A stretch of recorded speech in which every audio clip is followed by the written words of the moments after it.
Two. Okay, we're on. Baruch haba, welcome everyone to our class on Der Tfunos. As we mentioned, chapter 10 is a crescendo, a completion of the basic system of the Ramchal, and we're going to try to investigate that slowly so that we can really understand the concepts. The two basic building blocks that the Ramchal has defined for us are the Chelkei Masa Matan, the various the 7 parts of the Beit and their subdivisions, and the foundation of all those portions of the Beit, or Chelkei Masa Matan, which he divided into 3 parts: understanding statements, making hekashim or syllogisms, and then bringing proofs to the truth or falsity of statements. So in chapter 11, he's going to have 12 different subsections, and I'm trying to present this chapter in a way that's as clear as possible so that we can focus on the basic import of the Ramchal's system, and then not be lost in the various portions. In the chart, we just wrote down one after another because of limitations of space and making all these subcategories, as I did here. First of all, we didn't have tools at that time. Second of all, it would have been pretty confusing, I think. Anyway, what I did here in the chapters, I tried to organize the chapter into its essential parts. And basically, these 2 orange sections here, 111, is really the foundations of the chapter. In other words, we're going to have a analysis of any statement or any sugya that we're reading in the Gemara, and then we're going to have a review of that analysis and make sure that everything fits into place. Those are the 2 basic moves that we're going to do. Now, in order to do that analysis, we're going to have to understand what the statement, he says that we have to understand that there's various styles of speaking, and therefore you have to understand how a person presents his information. And he said sometimes a person talks benechusa, he says his statements in simple, straightforward fashion. Sometimes he speaks in the lashon tamiyah, which is a rhetorical question. And the difference will be is a nechusa says what it means. A rhetorical question means just the opposite of what it says. It's not really a question, it's a statement. So if I say, he's a chacham, but I'm really saying he's not a chacham, if I use lashon tamiyah. Or if we said, it's the example we gave last week, or this week he's going to say, how do Avia ben Ma'ik Lamema. It wasn't really a question, that was a kasha. It means the father, according to your reasoning, would have to say a bracha that we never heard of. So the first thing to do is to translate the style of the sugya that you're dealing with into a straightforward style of subject and predicate and manner of predication. And that's what he says to do. First, understand the style. If you don't understand the style, then you can't understand what the real subject and predicates are. But after you do understand the style, you have to realize that you have to, if it's a tamiyah or whatever, you have to break it down to subject and predicate and the manner of predication. Then the second thing to do is to figure out what that statement is doing, which one of the 7 functions of Masa Matan is it doing that. Now I know what it says. I know. Now, what is it doing? Is it a perish? Is it a kash? Is it a teretz? After you do that, you're going to have to evaluate how the statement fulfills that function. If it's a proof, how is it a proof? What's the original statement? What's the proof? Now, in analyzing Sugya, he's going to show us that there could be many, many levels of a proof, for instance.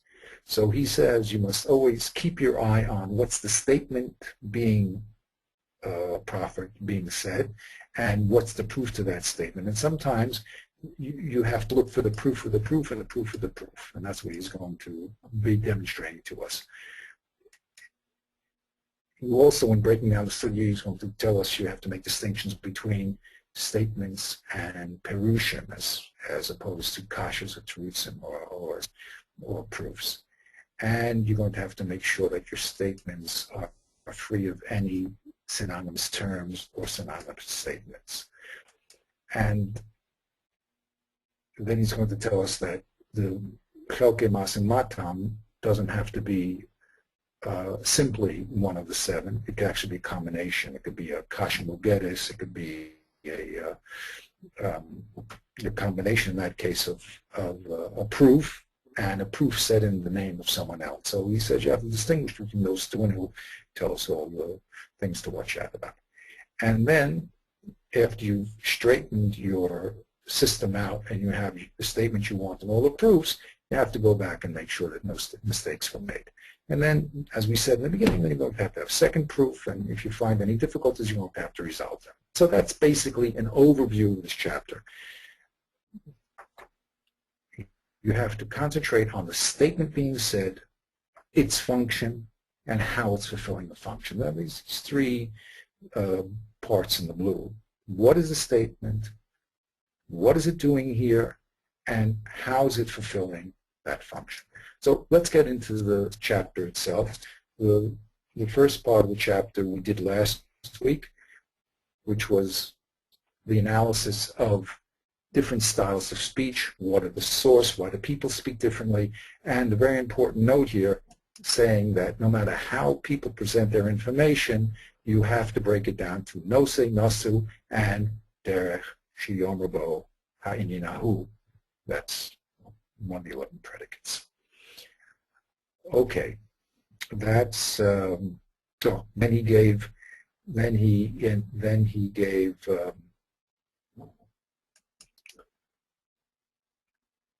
Oh, hi! We just got Yaakov coming in. Hi, Yaakov. I'm just going to close my mouth. Scene over there. Okay. We're just doing a little. We're just doing a little review of this chapter because we can get a little out of 5 minutes. Okay, great. So that's the most important thing, is that no matter what the statement says, you have to get the what he calls the tsura hamamra hayashara, subject, predicate type of predication. Very good. And he gives an example, and that's the example we did last week, which was when it said Avia ben Ma'ikal Ameimer. It looks like a question. It wasn't a question. It really was a statement that the Avia ben Serach Shiom Alamul et Ben. Then you have to say, well, what is that doing there? That turned out to be a kash on what was being said before. Okay, let's continue. Excuse me. Amnam. Achrei hakircha hamema b'chelakov. After you've done your analysis, you know what is being said, which one of the subjects is being said, what are the predicates, how it's there. You've got it very clearly stated. Asar shetisponen lahakir mahi hatachlis miras also amamar. Then you have to determine which one of the 7 chelkei masa matan this is doing. What's the statement doing? I understand what you're saying, but what's its function? Imhu inyan, but he makes 2 boxes. Imhu inyan b'nfnei atzmo. The second box is going to be imhu mechuba u'mityaches al mama acher. You're going to have statements which are independent, and you're going to have statements which are dependent. Statements which start a topic, and statements which either ask a question or ask for an explanation or give a teretz. Those are called statements which are related to other statements. They're not starting statements. They're statements which are secondary statements already on the statement which was started. So let's read that again. you have to understand first the statement and mahi hatachlis. What's the goal of the statement? Imhu inyan b'fnei atzmo, is it an independent statement? What does that mean? Da'hainu lahodia hiosa inyanahu b'noseahu. Is it just coming to tell us that a certain predicate exists in a certain subject, which means it's a shmua. Remember, we had memra was divided into 4 parts. It's a shmua. It's trying to tell us that there's arba avos nezikin. Now, the category of nezikin can be divided into 4 avos. It's a shmua, and it's a beginning statement. Okay. Inhu b'fnei atzmo dahainu lahodia hi os ha'inyan ahu b'noseihu o l'shoel im yesh inyan echad b'noseihu. Very interesting. Or is it a shayla which is trying to tell us or ask us, is this predicate existing in the subject or not? So if we told the same kiyotzibo o lav kiyotzibo, we wanted to know, we just made a statement about the arbavas nezikin, but now we want to know new information about it. Are these toldos like the Av or not? So originally I thought, by the way, that a shayla was always on a statement, like the Gemara in Bracha says, when it says that Me'emes Korin at the Shema, when do you read Shema? And the Gemara says, Tana Hechi Koi, how do you know there's an obligation? So I originally thought that a shayla really is already on some sort of statement that's unstated. But the Ramchal says, no, a shayla is asking for information, and it could start a topic. The example I gave to you, really the topic was that there were such things as avos nezikin. Now the question is, are they like the Av or not? But in a certain way, that's starting a new topic. It's asking you how these toldos relate to the Av. Anyway, that's what he says. He says a shayla is an inyan me'atzmo. What's an inyan that's mischaber or mityaches el mamar acher? Okay, what does it mean that the statement has a relationship or is connected to another statement? Shenema v'yeh. He says, Olaf Forsho, well, that's pretty good. If you have a statement and it says, my kamar, so you know that the next statement is going to explain the statement that already was said. It said, Ola ha'chiyach, the Gemara says, menolan. How do I know that? What do you mean, how do I know that? So you just told me a din. Now, how do I know? What's the source of that din? Ola hakshu salab, right? Gufa kasha, we have a statement that the ratio contradicts the sefer. The Gemara says, Gufa kasha. Okay. Ola taretz, a teretz, of course, is related to a kasha. It answers a kasha. Ola hashiv ala shayla, the tshuva to a shayla is related to the shayla that was asked. So those are the 2 boxes he said. He said you can divide our chelken masamata into another subset, which is starting statements and statements which relate to other statements. So that's the second thing. Let's keep our eye on the ball. First thing is to analyze the style of the author, then break that style down into subject predicate, then say to yourself, okay, now I understand what the author is saying, what is it doing here? And then I have to decide which one of the 7 chelken masamatan it is. Of course, if it's independent or not will be important also, because I want to know if this is related to a statement that came before or a new issue. Okay, now the third step. Ukeshetimsa, excuse me. Yes, ukeshetimsa v'takir tachlis kavanasa. Now you understand which one of the 7 functions or subcategories of those 7. Az tzarich shisponen eich hu maskin im hatachlis be'emes. Then you have to say, well, okay, how did this statement, how does it really prove the next statement if it's al-chacham? What exactly is the kasha? And you must spell that out. You just want to say that. Perisho, eich mikoach hamamar, how, on the basis or the strength of the statement, yiforish harishon, o nochiach halav, o yizbar yos koshi, o yos tia kushi memenu, o tia tshuva l'sheva. since these secondary questions are supposed to respond to an original question, so he says, look, spell it out. How exactly does this explain the first statement?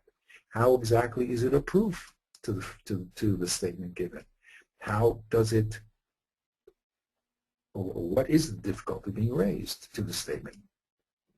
Or how does it remove the difficulty? Or how does it answer the question? Now, he gives us a warning here, and he says,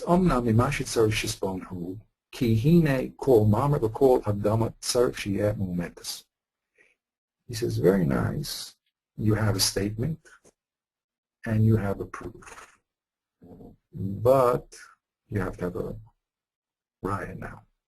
How do you know the statement's true or false?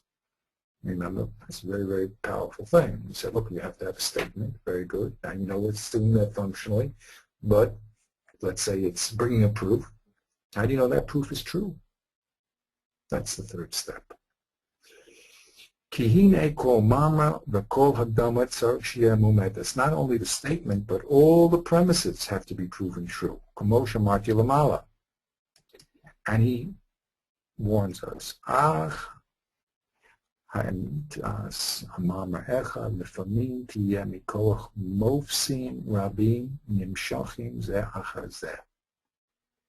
says that sometimes a proof is not just a statement and a pasuk given, but it's a whole series of premises, and you have to spell out all the premises back to the premises which don't need proof, like the ones from Pesukim, like the ones from Teva. Okay? Hine, ki hine, why? Timsa hagdam echas neometes mimama echad. You'll find that sometimes a premise is true because of another statement. V'hagdama hahi tu'umet mikol hagdama acheres. And that statement that proved your statement needs another premise to be proven true for it to be true. V'acheres al acheres. And that third statement that proved the second, which proved the first, it also has to be proven true. Ad shegi hadava el ha'umetim mitzad atzmam o el haskam shiparashti l'mala. You have to go all the way back and spell out all the premises and prove all the premises until you get to ones that don't need to be proved because they're from Teva or Seichel, or because they're haskama. In our case, it's a pasuk. A pasuk is the end of the line. After you've done that, after you've spelled out all the statement and its proof and all the premises and their proofs, then you go back, starting from the end or the last statement,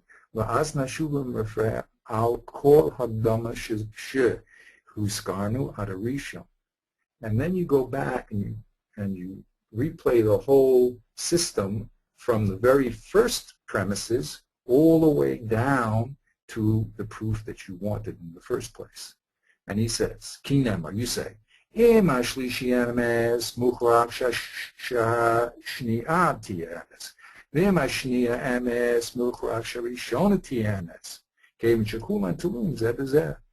and you say, look, you play the game, you play not the game, but you play the spelling out of all the premises. You say, now that I got to my primal premise, which is either a pasuk or a teva, so now since that's true, then the statement after it's true. And since that statement after is true, then the next statement is true. The next statement, the final statement is true, because they're all dependent on one another. And he's going to give us an example of this, so you don't have to, again, keep it in the abstract. And he says here, it doesn't matter if it's a premise or if it's a kasha.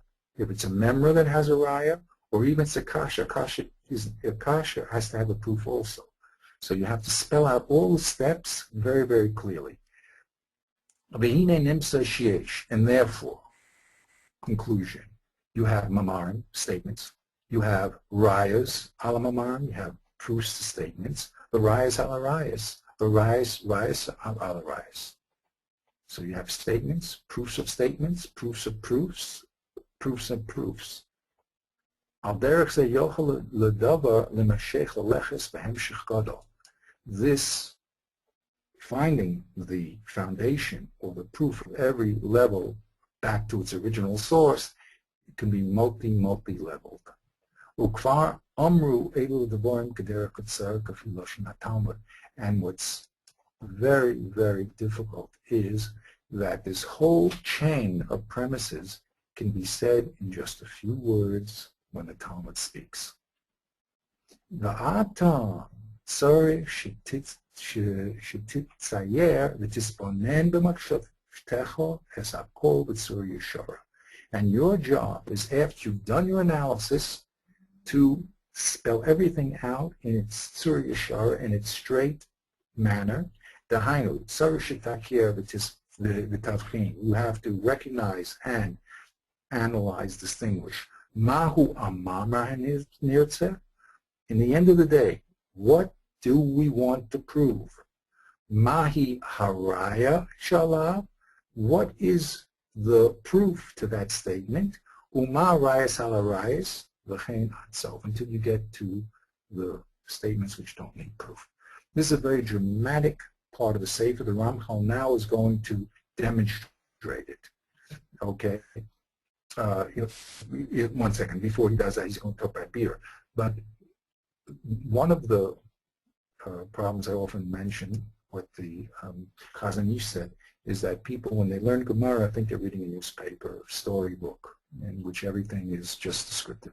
And they don't realize that the Gemara is written in shorthand. And the Ramchal tells us what has to be done is everything has to be spelled out.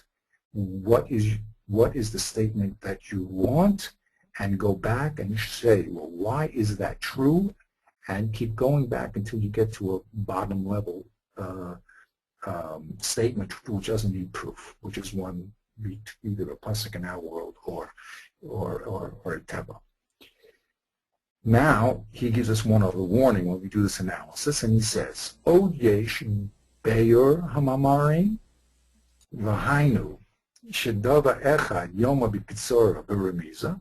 You have to know sometimes you have a statement where what happens.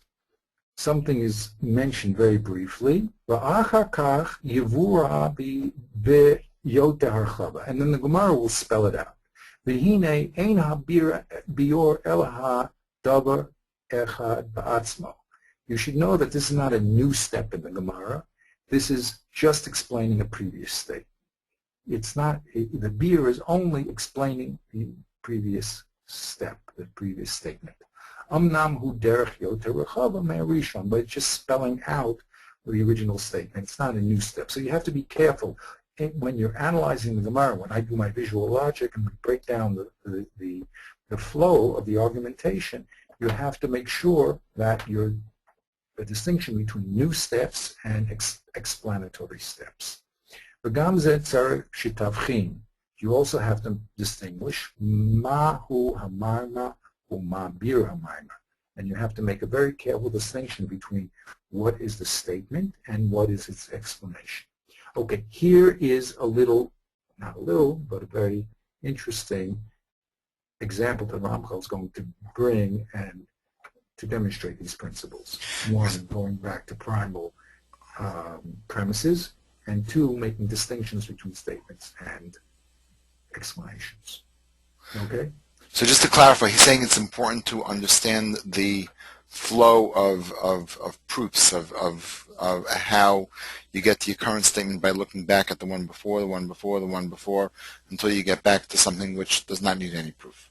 So there's a whole flow. I mean, I don't recall Gemara's having so many steps, but I guess I never thought about it that way. You're going to see it, right? That's a chiddush of the Sefer here. Now, remember, or I will tell in my language, there's horizontal and vertical views of the Gemara. What do I mean? The horizontal view is reading the text and breaking it down, as I've showed you many times.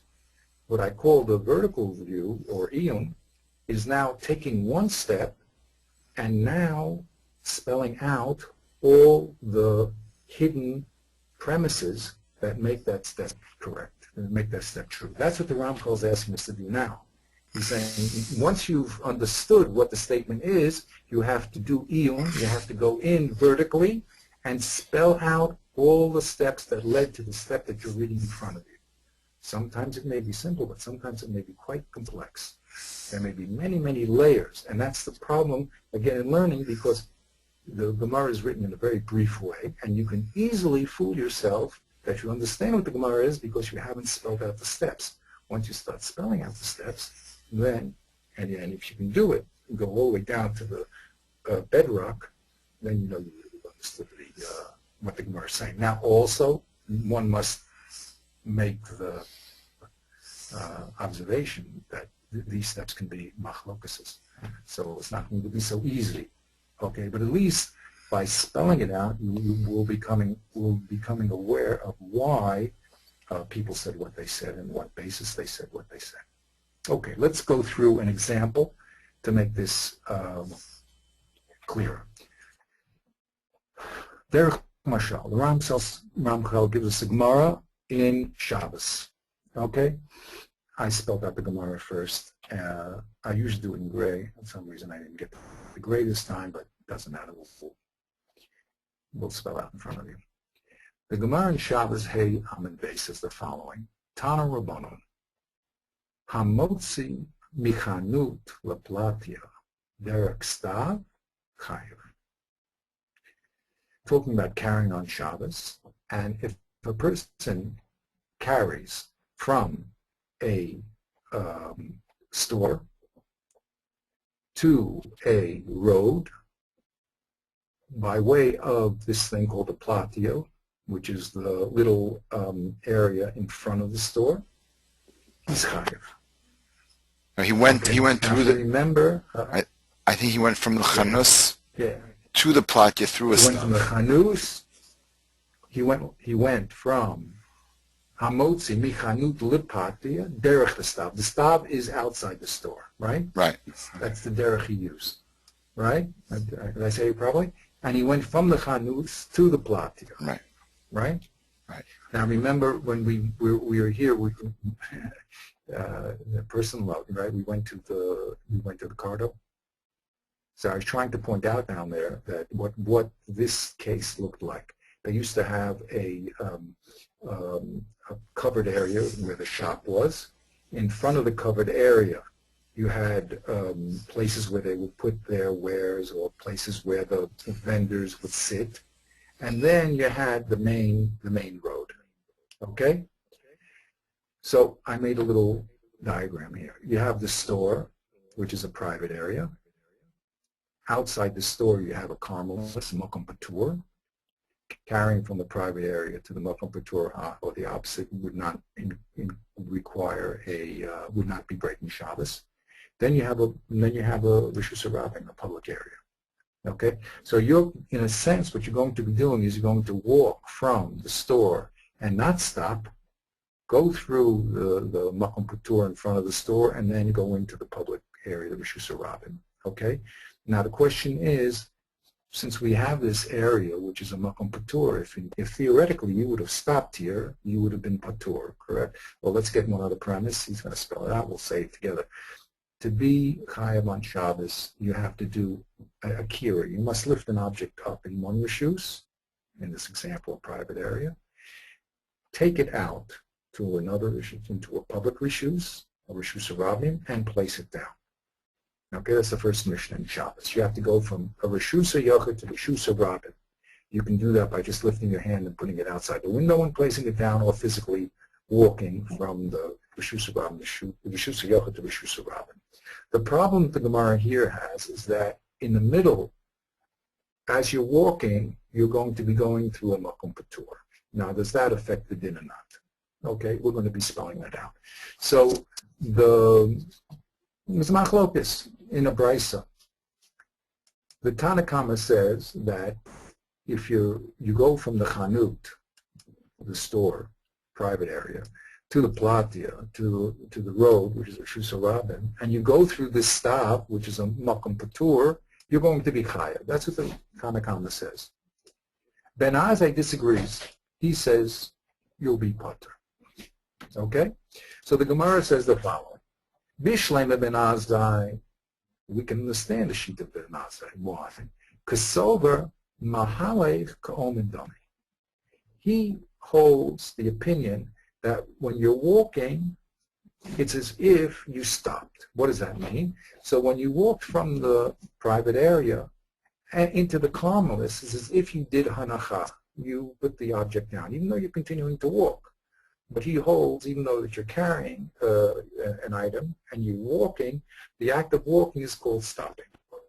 So of course he has you're going from the store to the makom patur, and even though you continue to walk, it's called as if you stopped. So that's patur. And then you're going from the makom patur, the carmelis, into the rishus harabim. And even though you're continuing to walk, and that's perfectly okay too, by the way. In other words, let's be clear. It's as if you did a hanacha in rishus hayachid and a kira rishus hayachid and a hanacha rishus harabim, then picked up. Play it back again. It's as if you did a kira in rishus hayachid and did a hanacha in the makom patur, then did another akira in the makom patur, and then put it down in the rishus harabim. So he said, the Gemara says, if you hold that walking is like stopping, so then obviously you'll be patur. Is that clear? Now, why you hold walking is like stopping is a whole discussion we have to have, but let's keep it simple at this point. The problem is with the Chachamim. The Chachamim hold that the action of walking is not called stopping, no, it's called walking. But we have a problem. Even though we could say that the Chachamim are holding mahalech lav ka'omendami, which means, no, they disagree with Ben Azai, that when you walk through the makom patur, it's as if nothing happened. Right? So it seems as if you're picking up an item from rishus hayachid and putting it down rishus harabim, which would be chayav on Shabbos, right? Because your walking was not like stopping, but they say, wait a minute. Heicha ishkachna kahai gavna b'chayav. Where do we see a case, such a case that's chayav? That's what the Gemara says. It's going to be this phrase that we're going to analyze in the Ramchal. Okay? Notice looks like a question. But really, it's a kasha, because it says, according to the Rabbanan, even if they hold that walking is not like stopping, still they have to have some sort of raya that when you go through this makom patur, it's called chayav. We're going to spell it out. And basically, I'll just give you a preview. The Ramchal is going to spell it out very carefully, but to be chayav on Shabbos, you have to go from rishus hayachid to rabim. That's the only thing we know. This is a new case. It has a makom patur in the middle. So what's their raya? That a makom patur all of a sudden doesn't make you patur. I mean, in other words, the only raya that we have is directly from yachid to rabim. This has a makom patur in the middle. Where do they know that all of a sudden is like nothing, and it's as if you went all the way through? We're going to spell it out. The Gemara says, so that's the kasha. The kasha is going to be, where they have such a source to say that a makom patur in the middle of a carrying from yachid to rabim is going to create chiyuv. The teretz of the kasha is Omer Rav Safra, Omer Rav Ami, Omer Rav Yochanan, Midi Dahavi Hamaver Chaytis B'Rishus Harabim. We're going to find the source for the Rabbanan, and we're going to say our case is equivalent to carrying more than 4 amos in Rishus Harabim. Now, the Gemara is going to explain. Hasam lav hafalgav to come with a naked leva azal patur ki manach lechaya. There, when you travel more than 4 amos in Rishus Harabim, as long as you keep walking, you're patur. Once you put it down, you're chayiv.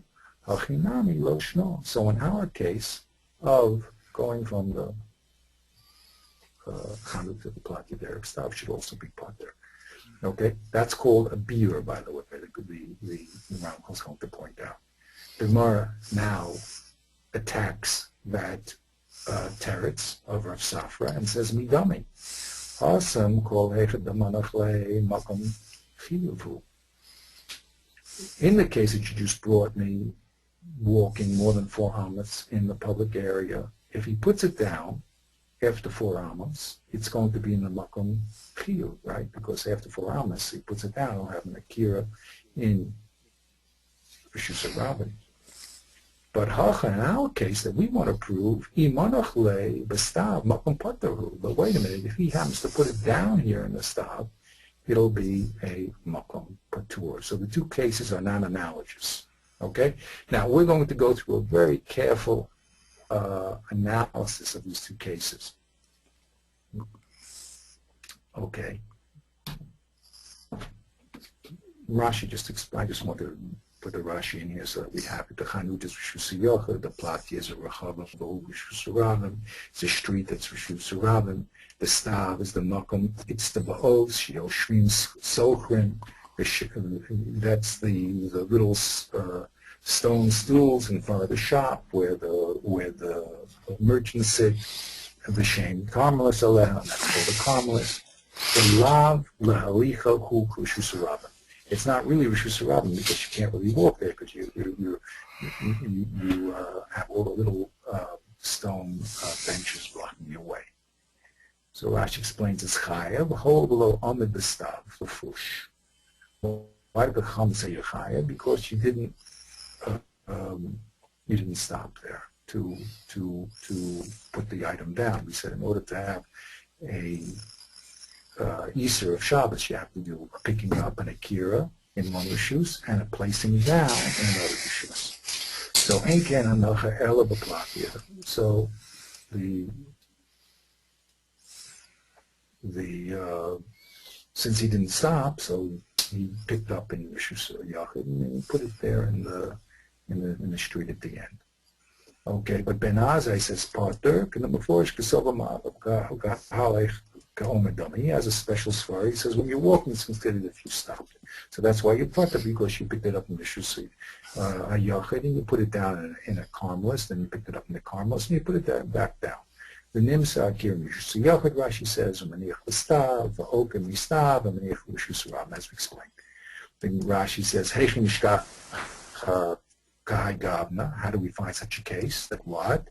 The mi paska rishusa. When you have a hefsek in the rishus, achrisa, a different rishus, you have a hefsek.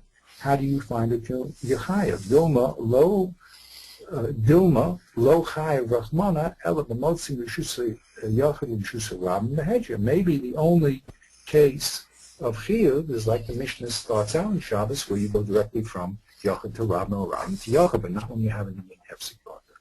So they bring an example, Midi Dahavi Hamaber Chetis B'Rishus Rabin. It's a case that we have such an example when a person carries in Rishus Rabin. Rashi says, Yoter Midalad Amos, more than 4 amos. The call comment along Monach Le Potter, as long as he doesn't stop, he's Potter. The key once he puts it down, he'll stop. Even though there's a hefsek in between. So, as a conclusion, let's just look at these 2 diagrams, okay? Our case that we want to find a raya for is going from the chanut to the platya and with this derek stop, the smoking patur in the middle, without stopping. And the Chachamim say, when you're walking, it's not considered stopping. So the Gemara wants to now say, prove to me that this case is chayev. Maybe the only classic case we have is chayev is when there's no hefsek patur in the middle. So prove it to me. So they bring this case of carrying more than 4 amos in Rishus HaRabim. Okay? So if you do a hanacha and an akira in Rishus HaRabim, within 4 amos, you're going to be chayav. Should have made this blue, I guess. Okay. If you keep walking after the 4 amos, say you pick it up at point 0, then you walk to the end of 8, or let's say you walk to the end of 8, for instance, put it down. So you're going to be chayev. Okay? But if you continue to walk, and that's why I sort of said this thing, if you don't put it down, maybe it's not, it should be over more, I believe. If you don't put it down and you just keep walking, so you're not chayev. But let's get the analogy. I'm just going to put that over here, if you don't mind. Just fix that up. Okay. The analogy is like this. There is a place in Reshus Rabin where you're not chayev, as long as you continue to walk. You pick it up at point 0, you walk 5, 6, 8 you keep walking. As long as you don't put it down, you're patur. So it's as if, the Gemara is making an analogy, it's if that you have a makom patur here. Of course, when you put it down, you'll be chayev. So even though you were patur all the time you were walking, you're going to be chayev when you put it down. So the Gemara is going to say it's the same thing. Even though you were patur all the way you were walking here, when you went from the chanut to the plati derek stab, you're going to be chayev because when you put it down. In other words, they're trying to bring that this hefsek in between. When you're walking means nothing because you're still chayev when you put it down. The Gemara then is going to knock that out by saying, wait a minute. Here, when you put the object down physically, you're going to be patur. But here in Reshus Rabin, even though it was true as long as you were walking, you're patur. But if you put the object down anywhere in that after 4 amas, you're going to be chayev. So it's a bad analogy. I hope we got the basic picture here because the Ramchal is now going to spell out all the steps. So are we more or less clear about the two cases? We have a case that we want to prove, which is going from the chanut to the plati derek stab. We have a raya, walking more than 4 amas and not stopping in Reshus Rabin, and then stopping. We want to make those two cases analogous and to say this case of walking Reshus Rabin, you're still chayev, even though there was a hefsek patur all the time you're walking. We wanted to make it analogous to our case, and then we destroyed the analogy by saying there's no comparison because in our case, if you put the object down, you're going to be patur. But in the case of Reshus Rabin, if you put the object down after 4 amas, you'll immediately be chayev. So the two cases are not comparable. Is that clear? Yeah. More or less, I hope. Okay. Now, what's the interesting part is watching the Ramchal spell this out. Okay, you ready? Have your seatbelts on? Here it goes.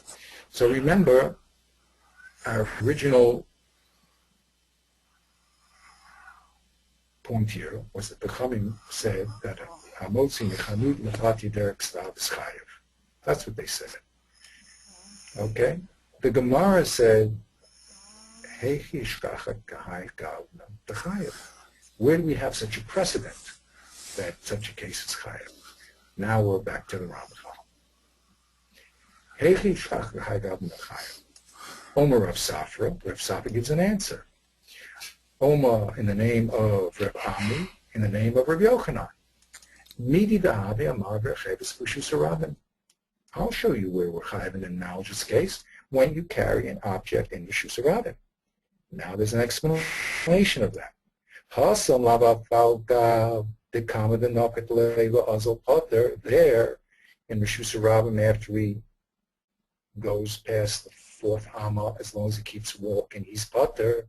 Ki manochle, then if he puts it down, subsequently he'll be chayev. So we had a hefsek patur in between. So hachinami lo shno. So in our case also, from the chanut to plati, the fact that there was a makom patur in the middle has no bearing on our case. Hikshu od. This is the Ramchal talking. The Gemara asked a further kasha. Me dummy. Wait a minute. How could you make this analogy? Hasam kol makom chiyavu. In the case of walking Reshus Rabin, after 4 amas, if you put it down, it's true, it's a makom patur. But the minute he puts it down, after 4 amas and one etzba, he's going to be chayev.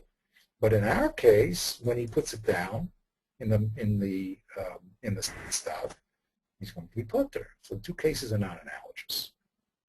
Okay, here goes the Ramchal's explanation. Hine b'techila ha'amamra. Let's first do the first thing he tells you to do. first identify what's the statement and what's the kasha. What was the kasha? What was the statement? I'm sorry. Shahamotzi machanut leplat yeder stav chayev. That's the statement. We have a, okay? Vehiksha shas al zeh b'mamar. What was the kasha? Heichi ishkacha kahai gavn dechayev. Where do we find such a case like this that's chayev? Kavana zu. He tells you, don't just read the statement and tell me it's a question. It's not a question. You have to spell it out. What's the kavana? Shahamotzi machanut leplat yeder stav hadas nosene shelo yechayev. Right? What it's really saying is, you made a statement of Motzi Mechanut Leplat Yeder Stav is chayev. I am telling you, and I will bring a proof that Hamotzi Mechanut Leplat Yeder Stav is not chayev. Now, how do I go and prove that? Zeh lefi shamotzi rishus l'rishut shu chayev. Who keshemotzi rishus hayachal rishus rabin o ibcha ve'ein ben akir lahanacha inyan patur. How do I know that going from the chanut to the plat yeder stav should not be chayev? Because the only case that we have that is chayev in Shabbos is when you go directly from rishus rabin to yachad, or the opposite. But your case, which you're claiming is chayev, has a hefsek patur in the middle between the akira and the hanacha. So, and that's what he said. He says, so the only case we know that's chayev is a direct going from rishus rabin to yachad, to the opposite. But when there's keshiyesh ben hakir lahanacha emtsei shel pater, there's a middle point of pater, and then should not be chayev. So our statement was going from the chanut to plat yeder stav chayev. The kasha is it should not be chayev because we have no precedent for it. The only precedent we have is where there's no Indian hefsek pater. Now he says like this: analyze. Hine neklal b'zeh mamar. In the statement heiche ishkacha kahai gavn dechayev, we have, or rather in the Sul Pilpul, we had an original statement. Excuse me, it's not true. In this statement, we have a statement that it should not be chayev. We have a proof to that statement, and we have a proof to the proof. That's all encoded or encapsulated in the statement, in that little kasha, we're going to have a statement, a proof to the statement, and a proof to the proof. Let's see how he does it. Shalom atzinu merishus l'rishus kagon zeh chayev. That statement that says heichu shkacham kahagam chayev. Why shouldn't it be chayev? Because we never found a precedent of such a case that's chayev. Move on mizeh, very important. It's understood me from that statement. She'im kain ein perish hamotzi mishus l'rishus kamo zeh ela hamotzi mishus l'rishus bli emsei pater klal. So it's move on from the statement that you're chayev motzi mishus rishus, that is talking about where there's no inyan hefsek. That's the simple meaning of the words. So since our case is not like the classic case, it should not be chayev unless you can prove me so. Here we go, folks. There's talking in natural language and spelling out all the premises. Ulam titzayer kol zeh b'machshavtecha b'tzura hapeshuta hayushar. He says all these words have to be pictured in your mind in a simple, direct way. V'hainu. Here it goes. Here's the statement that I put in red, by the way, the red is me. The statement is, Hamotzi mechanut leplat yeder stav ein lanu l'chayvo. Right? That's what it means. It's really saying, you're saying Hamotzi mechanut leplat yeder stav should be chayev. I'm telling you Hamotzi michanut lepati derech stab ein lanu l'chaybo. That's the statement that we're making. It's the opposite of your statement. Correct? Right. Again, so the Chacham said. Let's go again. The Chacham said that you're chayev. The Chacham said you're chayev. Yes, and what are we saying by Heish? So now we're saying the saying statement saying it's not true what you're saying. We're saying you're not chayev. So we're taking Exactly. the opposing shita. We are bringing a raya macheshes. Remember that word? Yeah. We're now going to prove your statement false. Because our statement is going to be we're going to prove your statement false in this case by showing that the opposite of your statement is going to be true. Correct? Right. Your statement is that you should be chayav, and I'll show you the opposite of your statement is true. You ready for it? Mm-hmm. Okay, we're going to do it in this case. This is me. Raya alav al yidei hekesh Torah. We're going to bring a raya that you're not supposed to mechayev, going from the chanut to the plati derek stab with a hekesh Torah. And if then, here it goes. In green, this is the Ramchal talking. Im ein anu motzin befer, sha'motzin rishus, the hefsekin in potter, the emsa yeh chayev, ein lanu lechaybo. If we don't find a ferish, a case of going from one rishus to the next with a hefsek in the middle that is a hefsek putter, then we have no right to mechayev you. Okay? In truth, be'emes, ein anu motzin, I just wrote these words in, sha'motzin rishus behefesin in potter be'emsa beferish yeh chayev. We have no meferish case where there's a hefsek in the middle that's chayev. In Cain, ain't lanu l'chayev. Therefore, we cannot make the case of chanut l'pati derek stab. Again, if we don't find meferish a case of an Indian hefsek putter chayev, then we have no right to mechayev you. In truth, we have no case where it's chayev. Therefore, you should not be chayev. That's what he says. The words. It means if we don't find a case with an Indian hefsek putter that's chayev, then we should not chayev you. Okay? Yep. Is that clear? Yep. Okay. But now we have to prove this first premise. The first premise says if we don't find mefarish a case of Rishus, the hefsek in the middle that's chayav, we shouldn't chayav you, right? We have to bring a raya to that. So here's the raya. Now he says like this: Raya haladama, okay, and I put in red raya halaraya al yedei hekesh mofti.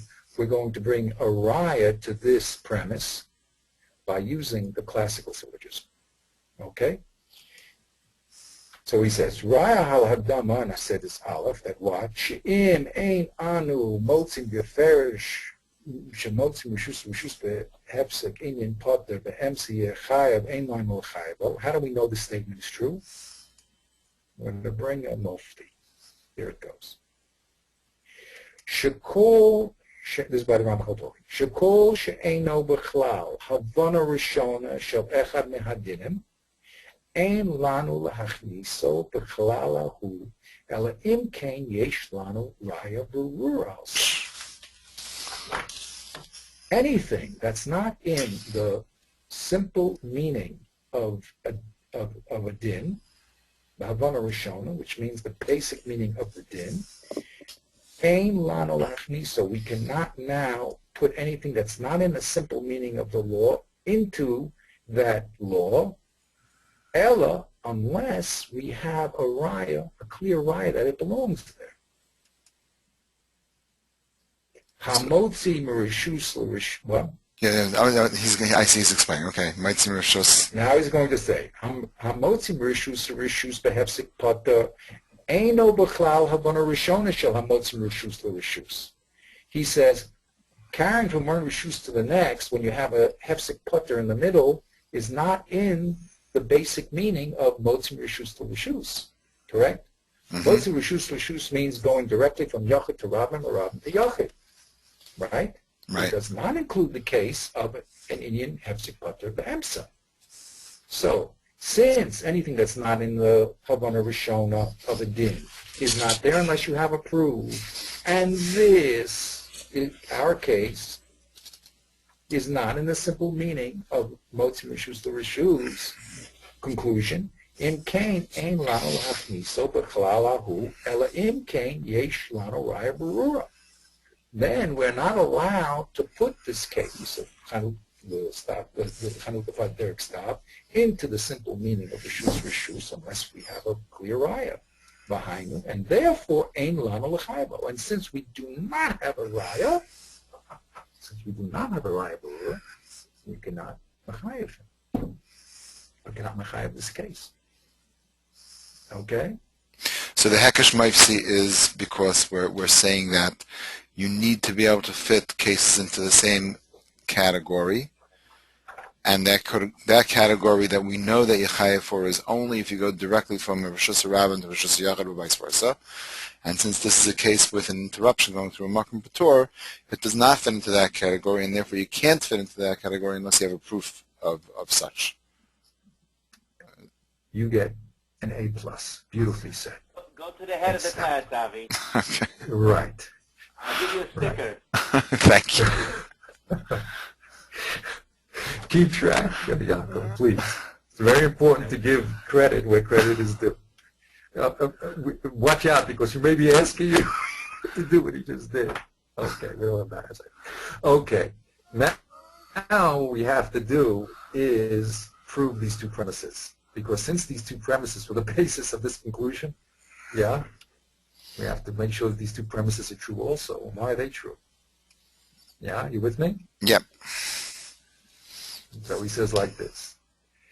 Hagdama, I said this Hagdama, that anything that's not part of the Havana Rishona shouldn't be there unless you have a raya. He says, this Hagdama, Shekol She'ena B'Klal Havana Rishona Shel Echad Min Adina Ein Lanu Lachniso B'Klal Lahu, right? Ella, right? And V'chein the Shnia, Shemotz Rishus Rishus Behefsek Inyan Pata Be'emsa, Eino B'Klal Havana Rishona Shel Amotz Rishus Rishus, Einon Srichin Raya Cheres. This we don't need any other raya cheres. Why? Ki hem min hamuskalos. This is, remember, raya al pi teva, but he says it's a raya al pi teva, which is mukrach seichel dich, and you don't have to go any further. In other words, the fact that your case does not equal a given case, and therefore you cannot use it as a proof, is a muskal rufsha, right? There's no dimin between your case and the given case. That's what he calls muskal rishon. You don't need any proof for that. Okay, is that clear? This statement, Kol she'ena b'chal havana rishona shel echad me'adinin ein la machniso b'klal hu ela im ken yesh lan raya berura l'zeh. That statement is something that's built into the logical chip in a person. You can't say that a case that's not analogous should be chayiv unless you have a proof. Also, the fact, which is all that Motzi Rishus is not in the Havana Rishona, Motzi Rishus Rishus Indian Hefsek Pater is not in the simple meaning of the words. Motzi Rishus Rishus is also, you don't need any other raya because that's the simple basis of language, right? That's an observation. You with me? Mm-hmm. So he says we hit rock bottom now. Now we hit rock bottom. We had our statement. Okay. That you're not that actually the statement was said, right? And most Mishus for Derek's stab ain't lan l'chayvo. We had the statement. We had the raya. Since most Mishus should have some Indian Pater, right? The Emsechayev, excuse me. Im ein anu motziin beferish. Shemotz Mishus have some Indian Pater. The Emsechayev ein lan l'chayvo. And we don't see that beferish. Therefore, we can't be mechayev him. How do we know that im ein anu motz rishus b'imyin efsik poter is not mafarish? How do we know that you're not allowed to put it in? So he says, because anything that's not in Havana Rishona of a din is not supposed to be there. And this is not in Havana Rishona. Now, how do we know that that's true? There he says that's seichel. At that point, you hit rock bottom, that's the chip. Okay? So now he's going to play the whole thing from the bottom up. Oh, now he's going to say like this, Nimsa Lameidim, because we only really prove that a motzi in the abstract, right? That the motzi mishus rishus behefsik potter be'ems ein line l'chayvo, that we proved abstractly. So now we need to make that analogous to our case. Okay, he's going to spell it out. Shamotzi mishus rishus behefsik potter be'ems ein line l'chayvo. Hamotzi mechanut leplatia derek stav hu motzi rishus l'rishus behefsik potter be'emsa. Therefore, in Cain, ein lano l'chayvo. Okay, these two cases are analogy. Our theoretic case of rishus rishus b'inyan hefsek potter is equal to the case of chanut leplatia, and therefore we don't have to. We should not have to l'chayv. Let's just run it through now. He's now going to. He told us. He said, first you do the analysis and you go back to your bedrock premises that don't need any other proof. Then you play the whole movie back again from bedrock forward. Ready for it? Okay. Hine kol zeh tochel aleches b'kesh echas shetimsene bo kol hagdama mitkasheres bo zeh b'zeh lefanecha ad seis hatolda hamuvakeshes v'tomar. Now we're going to play it from bedrock down to our statement that we wanted. Okay? You can